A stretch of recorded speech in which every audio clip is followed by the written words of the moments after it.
We bring you the most intriguing discussions from successful individuals in the real estate and financial freedom space.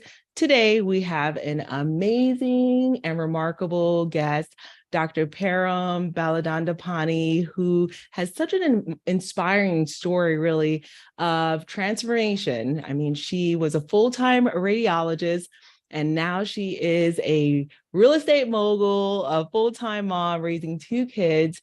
And she has founded just an amazing community where she provides education to other medical professionals, and she has a fund as well. And so I know she's built an amazing portfolio with her fund, and she is here today to share with us invaluable insights. And so thank you for being here with us, Dr. Param. Welcome to the show. Thank you, Rachel. First of all, congratulations. You did a great job with the last name. Sometimes people have difficulty with that. Thank you for having me. I love what you're doing in this space, Rachel. I think you're a true giver. You know, you always talk, educate, and appreciate everything that you do. Oh, thank you. And it's such an honor to have you here. I mean, you've been on such an incredible journey. Could you tell us a little bit about that? Tell us how you're able to accelerate towards financial freedom in just a few short years using real estate. So, Rachel, I think my story is similar to many of our stories, right? When we accelerate, I've heard your story also. I think after training, I'm a radiologist in Southern California, so I was doing my thing, multiple six figures. It seems like success on the outside, but honestly, you don't really have the freedom to, you don't have absolute control over your time and money, but you just, things are okay, status quo is okay till something really happens. And 2019 was when that happened for me. There was a merger at work and I had a rough career transition. Everything that I'd negotiated needed to be renegotiated. Things looked very different from what it looked like when I started practicing medicine. And then just as things were settling down, the pandemic hit, and that was a hit for most of us in medicine, right? I lost, kids were home. I was working part-time from home, was getting burnt out many nights where I was reading till midnight just so that I would make sure the next day was lighter so I could, balance everything. Through that transition period, and they say, obstacles, within the obstacle lies the opportunity. I don't think if I'd gone through that, I probably wouldn't have pivoted the way I did. But I just realized that I needed to decouple my income from medicine or any active, I was trading my time for money. And I just realized that, you can't, it just wasn't tenable any longer. And that's when I went down the path of, okay, what does financial freedom mean? What is passive income? What does it look like for me right now? I was primarily investing in the stock market. 2014, I started investing in real estate, but I think, there are those who don't invest in real estate and those who invest in real estate but kind of don't really understand it. I was in that second category. I was just looking at cash flow. I was like, oh, well, how is this ever going to get me to financial freedom? Really put it on the back burner. But then I looked at that property that was just like, so passive. I just bought it and rented it out. And there's so much equity built up in that property over those 6 years. And I realized that, I had 6 times the returns from real estate just doing what I was doing, which was like boring real estate, right? Not even anything fancy like short-term rentals or midterm rentals, Rachel.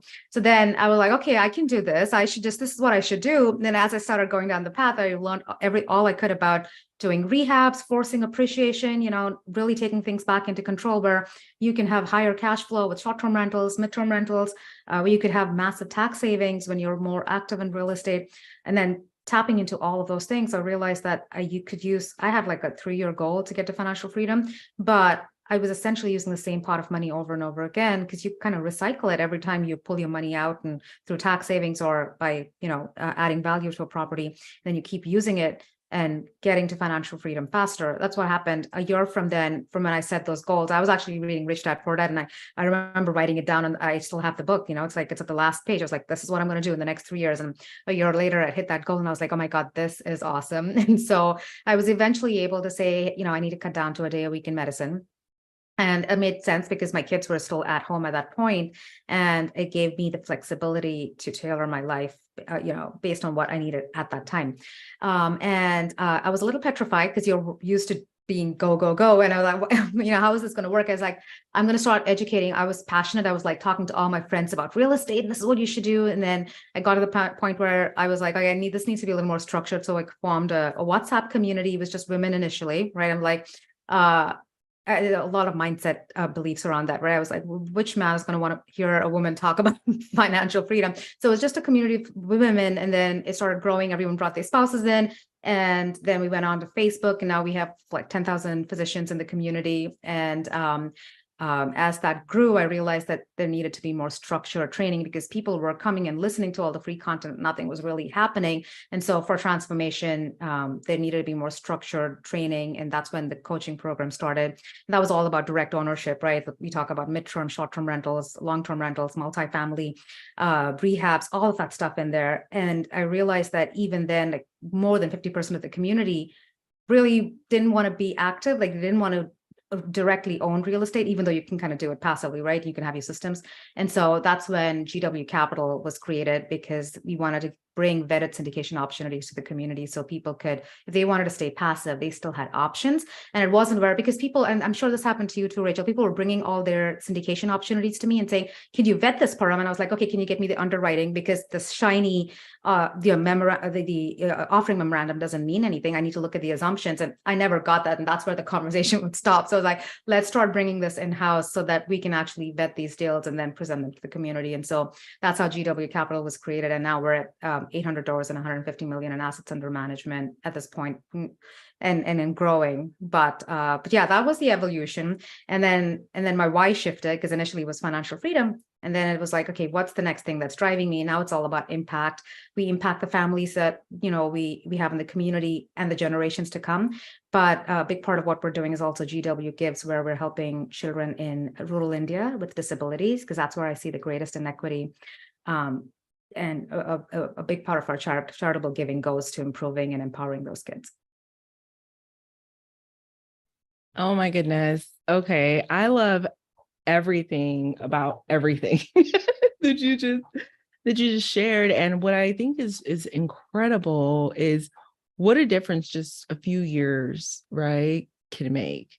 And this isn't 20 years of you plucking away at something. And what struck me is when you said you wrote it down.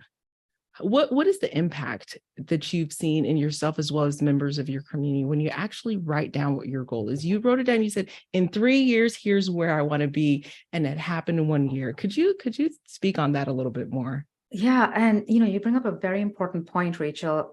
You and I are in a lot of masterminds and coaching, we get coached ourselves. And what you come to realize is that goal setting, it's not about how, it's about setting that goal and really wanting to achieve it. And then you figure it out, right? Because everything is figure outable. But if you don't know where you're going, then you're just going to let the wind blow you wherever it takes you, right? Because you're not being intentional about it. And to be intentional, actually putting pen to paper is so important. And which is why, and I'm sure you do this too, like whenever I coach or have any of my sessions, I say, okay, I want you to write down what your goal is. And then the other thing is to also really know which direction you're going, because you don't really even know where you're going until you actually plug your numbers in. And so those financial calculators, retirement calculators, where you're saying, okay, if you keep doing what you're doing right now, do you even know where you're going? And most of us don't, unless you actually sit down and figure it out. And so, those retirement calculators, when you actually plug the numbers in, that's what I did. It's like I plugged it in and I was like, wait, another 17 years to get a financial freedom. I'm supposed to do this for another 17 years before I can say, hey, this is what I want to do. And so, actually writing it down, plugging those numbers in, that's what really shifts things in your mind. And then having that clear vision, and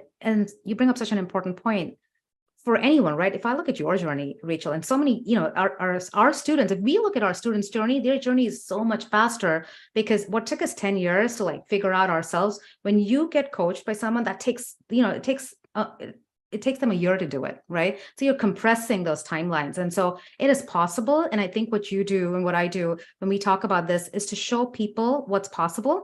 And that's where it begins, right? And then you say, okay, if they can do it in 1 year, I can do it in a year, and you write it down, and that's where your journey begins. Oh, I love it. I love it. And so already actionable steps, right? And getting that clarity, because the first thing, and a book that I mentioned a little bit earlier that, We're reading right Yeah. now in one of my small groups and mastermind is this 10x is easier than 2x. And one thing that Dr. Benjamin Hardy and Dan Sullivan, they talk about this goal. We do one thing, we'll specify that goal. And I bet when you specify your goal, you say 3 years, I want to be here. Can you imagine someone saying, you know what, I want to be here in 1 year, right? So do we have that permission to think bigger? Because let me tell you, we have exceeded our goals by, like, our lives are not recognizable from what I had thought, Yeah. because I was Yeah. going on that linear trajectory, what I could see, so Yeah. thinking bigger is just absolutely, it's changed the trajectory. And just like you with impact, I have a similar goal for creating sustainable orphanages in Haiti, where the children Wow. could live off of the produce that they grow and the livestock. So all Oh, this that's luxury beautiful. on the outside, that's like my TV persona, but behind closed doors, it's like, I have these mouths to feed. That is the goal. There are layers of why, right? There are Oh layers my of gosh. why. Yeah. Mhm. And mine started off, and I tell members of my company, mine started off, I just want to pick up my kid from school. Yes. Yes. And that's a perfectly fine why for someone listening to this, right? That may be what gets you started today, but you will get to the point where you're going to re-examine your why and come up with a new why that serves you at that point. Yeah. Yeah. This conversation just totally went in a different direction than I was expecting. So Well, I'm Rachel, so if it's you and grateful me for that. talking, this was bound to happen. It was bound to happen, guys. And it shows you that it's more than real estate.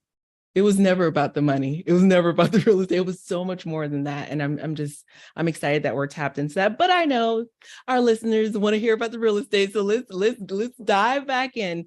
So Dr. Param, there's a lot of word out on the streets in terms of real estate, interest rates. A lot of people are worried that, you know, are there deals to be made? Is there is anything penciling out? Multifamily is a little bit scary. Short-term rentals, how do I optimize? I'm barely making ends meet. So we have a lot of noise. Yeah. And so my question to you is, what are your thoughts? What is, let's say, a particular asset that you're looking at right now that you would say you're able to get it to pencil out based on specific parameters? Yeah, so you're absolutely right, Rachel. The environment is completely different, right? So lending constraints, transaction volumes are low, interest rates are super high, and because transaction volume's low, there isn't enough inventory. It's still a seller's market in many ways. We haven't seen the price correction that we should have seen with interest rates going up, and that's true across the market, and that's true in most asset classes, unless you're talking office and retail. We're in the single family space. Even with multifamily, we've seen a little bit of reset, but not really that much. And so you're right. You can't invest in this market the way you did, say, 2 years ago, right? And I like to look at it as, and we talk about this all the time, right? This is true for short-term rentals. This is true for properties you want to rehab. It's true for multifamily. I'd like to break it down into three different things. It's what you buy. Do you have the ability to hold it, and what can you control? And these three things, you need to be more intentional about that now than we ever did before. And it's always data over drama. I like to be data driven. So the first thing always is, because there's a lot of fear, right? It's normal to have fear, and you should have a healthy dose of fear. But when you look at what you need to look at is, okay, so how did these asset classes perform during the last recession? And then use that data to kind of tailor how you're investing right now. So for short-term rentals, and AirDNA does a great job, but they've had podcasts about this, and they put out data with year-on-year numbers during the last 4 recessions. And we don't really have short-term rental data to go by, but we go by the hospitality sector data, right? And so the last 4 recessions, on average, short-term rental or hotel revenue dropped by approximately 10% for a year, and that's what you can expect. And because that is a sector that does tend to have a little more of a of an impact with macroeconomic trends. And so when we buy, our whole goal is to underwrite and stress test for all of that, right? Because as far as we know, as in what we've seen in the last year, and everyone's been talking about Airbnb best, the Airbnb bust, RevPAR, has kind of stayed stable, and maybe there's been a little bit of a drop, but compared to pre-pandemic numbers, we still have, healthy numbers. The way people are traveling has shifted, and we don't expect that people to go back to how it was pre-pandemic. So a lot of things have changed. And that being said, yes, there has been some saturation in markets, but ADR has, stayed healthy, and that's because of inflation. And between that and occupancy dropping a little bit, in most places, RevPAR has kind of stayed, plateaued a little bit, dropped a little, but not that much, right? And so as long as you're underwriting for that, I think that's fair. Now, short-term rental and multifamily are two different beasts. Multifamily has commercial loans, and so the lending gets a little challenging. So you need to be very, very cautious as far as your leverage is concerned. But with all of those, but across the asset class, and we'll talk about lending for multifamily, picking the right market has always been important. And you talk about this all the time, Rachel. When you go in, the most important thing you can do, but to de-risk your investment, is to pick the right market, make sure you understand all regulations, and go into a place where regulations have been established for short-term rentals. And it's like, you look at seasonality, you look at occupancy, you look at all of those things. Same thing for multifamily. You want to go into markets that have strong demographics, where people are migrating in there, and every market performs differently during a downturn. So the best thing you can do is doing market due diligence. Make sure you have a longer term plan. I don't think this is the time to do flips because you're taking on definitely more risk over there. But for most of us, our strategy is a long-term buy and hold. Even when we're doing multifamily, we're thinking of longer holds, right? So you underwrite for at least a 5 to 7 year hold if you need to, and you buy cash flowing properties day one. And that's what you talk about a lot. Also, we talk about the exact same thing. That's true for any asset class, because when you do that, then you have the ability to hold, right? And if you can go in and purchase something at a discount, this is going to be hard in the single family space, but in the multifamily space, we're able to do that. So if you buy discounted properties and you've done your market due diligence and it's cash flowing day one and you have a longer term strategy, that's our buy box. And when you tick that, then you go on to, okay, how am I going to be able to hold on to this property? And that's where all the underwriting and the stress testing works. I mean, you talk about this all the time also, Rachel. When you're running your numbers, you need to, slash your ADR and occupancy. And we like to slash it by 10% each and see if the numbers still pencil out. And that's what you're doing for short-term rentals. When you're thinking about multifamily, the same thing. You can't expect, you don't have the same rent growth right now. You have to underwrite for vacancy increasing and occupancy dropping a little bit. And you be very intentional in how you underwrite. And that's what we're doing. We're being super conservative because we'd rather over deliver.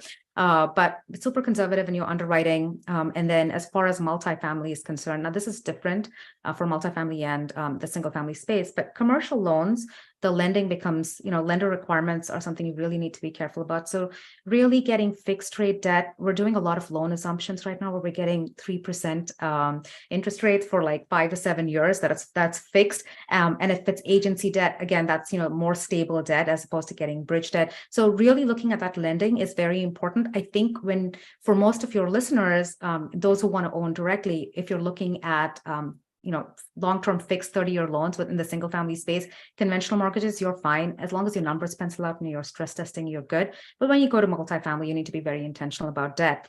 But then the best part is I can't control what happens with prices. What else can I control? And that's where, going in and rehabbing the properties, increasing the rents, finding properties where there's already, it's not at the rents that it can be. And there's some loss to lease where you can bump up the rents right away just because it's not at market rents.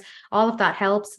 Having a plan to increase the value of the property, increase the rents after you improve the property, that helps. Having unique properties and really knowing to run your short-term rentals, those are things that are totally in your control. And if you run it as a business, then you're really increasing your revenue by standing out, right? So those are things you absolutely have control over. And then the tax savings part, right? When you're tapping into those tax savings, that's like an additional boost that you get. And that's your buffer, right? So having those cash reserves and buffers, those are going to be really important. And I want people to, I think what I like to say is, I don't like timing the market per se, but I do know that there are different ways of investing in every market cycle. And we're in a very different market cycle compared to 2 years ago. So being very intentional about all these things, you can't just buy something and hope that prices will go up and keep your fingers crossed that it's going to cash flow and you're going to break even. Being very intentional about these things and realizing that although we can't control market prices, we can control the tax strategy part. We can control the increasing value and standing out and being unique. If you remember all of that, I think you've done your due diligence, and we still, like your members are doing this, Rachel. Our members are still buying short-term rentals that, even with the stress test, pencil out really well, and they're getting the tax saving on top of it, and that's their buffer. And they're learning to run it as a business, and they know what to do, even when if there's a slowdown, they know exactly what they should be doing to position themselves so that they're still having the visibility and they're still maintaining their occupancy. But when you know what you're doing, when you're educating yourself, you're de-risking yourself in this market. I don't believe in timing the market, but I do believe in having a strategy that is going to weather any market cycle.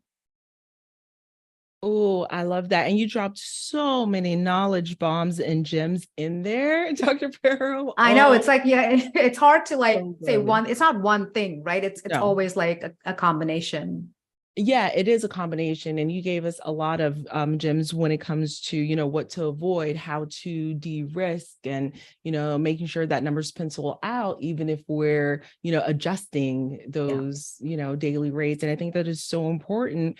And this is the time, and I've said it before, we don't want to live off of hopium, but this is the time we definitely don't I want to live like that. off Hopium, of yes. hopium. And there are two kinds of people, right? There are the people who are like, I'm going to buy this. It's like breaking even for a short-term rental that they're self-managing, right? But I'm getting the tax savings. So like, okay, that's not the kind of property we want to buy. Hopium, that I like that. Hopium is not going to work. And then there are the people who are like, I'm going to wait 2 years to buy because I'm going to stay out this market cycle. It's like extremes, but you kind of want to be in that happy middle. Absolutely, absolutely. One thing that I jotted down, and I love just to take notes because you dropped some great bombs just a moment ago. You mentioned established regulations. And so regulations is such a hot topic right now, isn't it, Dr. Param? So what I'm seeing is, some areas are having unfair regulation where they just want to ban it everywhere. And some areas are having regulations. And I'm not afraid of regulation. I actually like regulations. I tell my community, I like to color within the lines as long as I know what the rules are. I know how to operate. I just don't like surprises. Surprises is what messes numbers up. Okay. Yeah. So I wanted to talk a little bit about that. Can you expound upon the community a little bit about why we should be mindful and why we should lean into markets where the regulations are already established? Yeah, absolutely. I think especially if you want to run your property as a short-term rental, and a big part of your strategy banks on going into, with short-term rentals, we have the typical vacation markets and we have metro markets. And I think regulations changing in both those markets can look very different for an investor. But if you're going into your typical vacation market and the strategy and the numbers work based on running it as a short-term rental, and if you're looking to tap into those tax savings, for that calendar year, you want your average stay to be 7 days or less if you want to go and tap into the, to be able to shelter your active income based on acquiring the short-term rental. And so if you're going into a market where those regulations change, either because your HOA suddenly feels like they don't want to have short-term rentals in there and they want to go to a 30-day stay, then you're not going to be able to get the tax saving if your average guest stay exceeds 7 days. For that calendar year, unless you're providing additional services, which most of us don't, like breakfast or laundry. So that's going to affect your strategy right there. And secondly, your revenue, you may not be hitting your revenue goals. And if you were to run that as a long-term rental, which is why we always tell our members, run it as a long-term rental, even in those vacation markets, to make sure you're kind of breaking even. But if you haven't accounted for that, then you may have a property that you're going to be pumping money into, and we don't want to have negatively cash flowing properties in our hand. And so when regulations have already been established, and it's a market that thrives on tourism, and it thrives on that vacation rental market, and that's what drives the economy, then they're going to be more in favor of it. They've already established, or if it's somewhere where they've already established strict regulations, then you can go into the pockets where you can still go in and, the numbers make sense. So if you're going into a market where they're still figuring things out, you just don't know what's going to hit, which is why, and you talk about this a lot also, Rachel, you need to call the county clerk's office, make sure you know what's in the pipeline, not just what's, what's happened, what's already in place, and do all of your due diligence. Same thing with the HOA, but you can never predict these things. So if you can go into a place where there isn't an HOA, or you can go into a place with established regulations, that helps. Now, the metro markets are a whole different thing. You've heard of what happened in Dallas.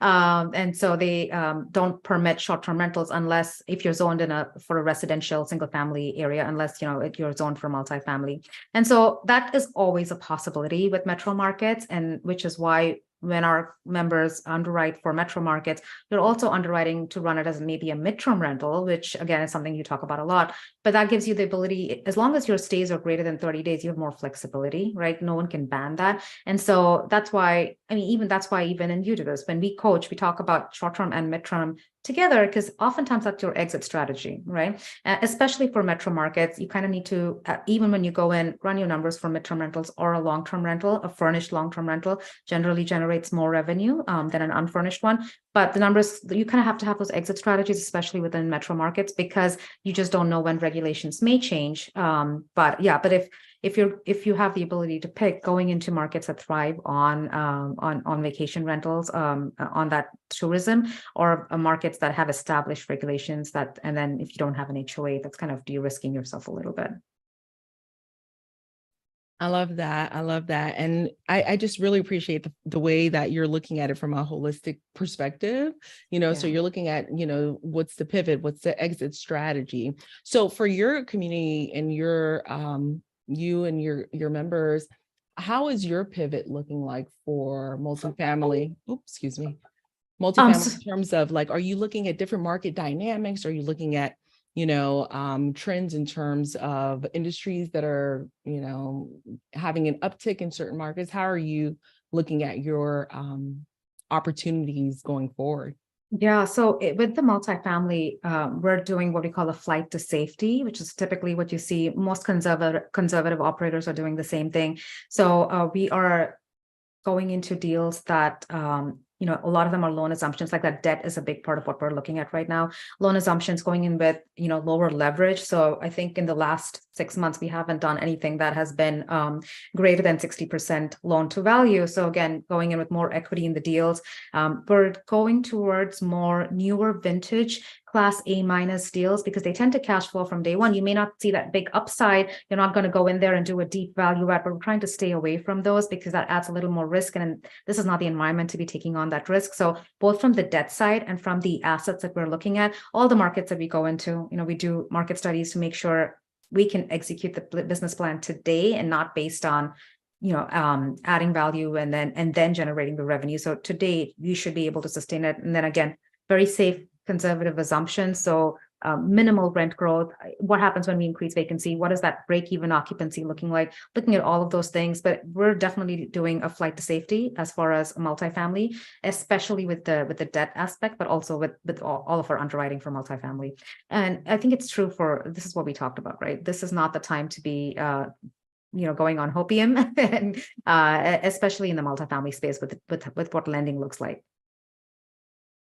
This is awesome. And I think such a timely conversation, especially with the, current economic environment. So thank you for sharing that. I think it's going to provide benefit, not just for, multifamily individuals, but those who are in short-term rentals as well. How do you hedge? What is it that we can look at from a team perspective? So I know one thing we look at our technology stack, we look at our team, where are we overbloated, right? So how do we run a more lean business? Yeah. And one thing that we do leverage to run a more lean business is AI tools. To be honest, the fact that we're not a Fortune 500 company, we can't afford to have 50 people on staff that aren't doing anything. So it's like everyone, hey, all hands on deck. We need everyone, just really bringing in, at least 5x what their salary is. And I'm just going to put it out there. That's kind of how we're looking to tighten and right the ship as well.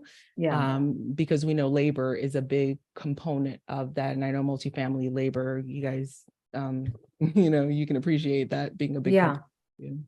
Absolutely. Staying mean, using AI, even from the marketing perspective, leasing, using virtual assistants who can help with leasing, taking on those calls, offloading a lot of that. We kind of have to pivot with the times. And that's what we've been doing with our latest acquisitions. The goal is to take occupancy from, say, 91, 92, all the way to 95, 96. And a lot of times that means using resources that aren't really, boots on the ground, but then they can really optimize your portfolio. And so all businesses are doing this at this point. And if you have your own real estate portfolio, you run that as a business, you kind of have to really have a strategy where you're lean but mean. You need to really make sure you get everything that you need to get done effectively. Yeah, absolutely. And I think we're going to see more and more of that. And those who are going to win, I think, in the space are those who can, effectively leverage those tools. I don't see it as a replacement, but I see it as opportunity for, our VA teams to get to the next level and really show, how they can provide services at a more efficient level. So I'm really excited. Yeah, and we're seeing that pivot on so many fronts, right, Rachel? Airbnb, so even the short-term rental space 5 years ago is very different from what it looks like right now. And we're all leveraging technology for automating, for optimizing, and so across many levels. Yeah, absolutely. Yeah, and I just enjoy this conversation. I think it's going to continue to move the needle, move the envelope in our minds and the minds of the community. And this has just really been a fantastic conversation. A lot of amazing and fantastic advice from you, Dr. Param. So I so appreciate it. And thank you so much for joining us today. Would love for you to take a moment and let the listeners know a little bit more about your program, how they can learn from you, how they can connect with you, who it is that you teach, who's in your community. Just, share that information. We'll Yeah, definitely add that to the show absolutely. notes as well.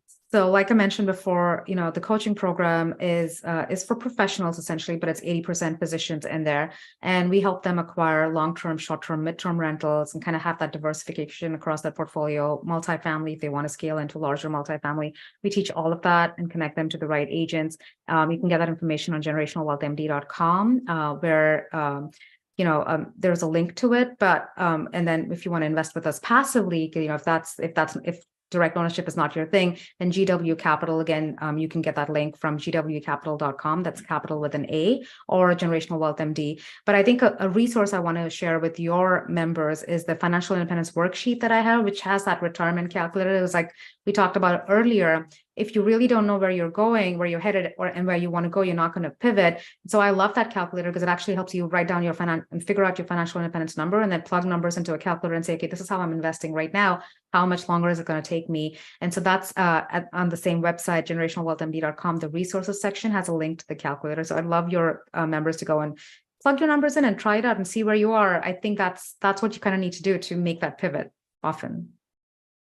Awesome. Thank you once again, Dr. Param. Look forward to seeing more of you and your success and the impact that you're going to make with children in need in India. So thank you. Likewise, Rachel, I think you're doing amazing things. You're such a giver at heart. You teach and you educate so much. I love what you're doing. I can't wait to see where you are a few years from now.